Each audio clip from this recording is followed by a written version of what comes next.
بسم اللہ الرحمن الرحیم۔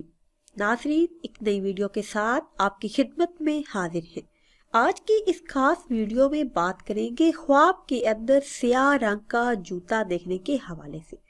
خواب کے اندر سیاہ جوتا دیکھنا یا خریدنا مالدار عورت سے شادی ہونے پر دلالت کرتا ہے، مگر وہ سخت مزاج ہوگی۔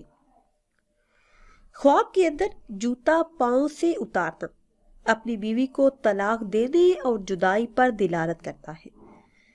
اگر دیکھیں کہ جوتا اپنا پھٹا ہوا ہے تو سفر سے رک جانے، غم میں مبتلا ہونے کی طرف اشارہ ہے۔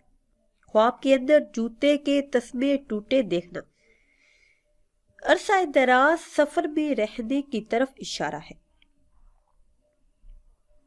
خواب کے اندر جوتا ٹوٹا ہوا پہننا کسی طلاق یافتہ، بیوہ یا پھر کسی بدصورت لڑکی سے شادی کی دلیل ہے۔ خواب کے اندر جوتا پاؤں سے اتارنا اپنی بیوی کو طلاق دینے کی طرف اشارہ ہے۔ اگر صاحب خواب دیکھے کہ جوتا سفید رنگ کا دیکھا ہے تو پاکیزہ لڑکی اور خوبصورت لڑکی سے شادی کی دلیل ہے۔ خواب کے اندر جوتا سرخ رنگ کا دیکھنا یا پہننا یا خریدنا۔ ناظرین و سامعین، اگر ویڈیو آپ کو اچھی لگے تو اسے لائک کریں اور شیئر کریں، اور نئی ویڈیو کے لیے ہمارے چینل کو سبسکرائب کریں۔ مجھے دیجیے اجازت۔ اللہ حافظ۔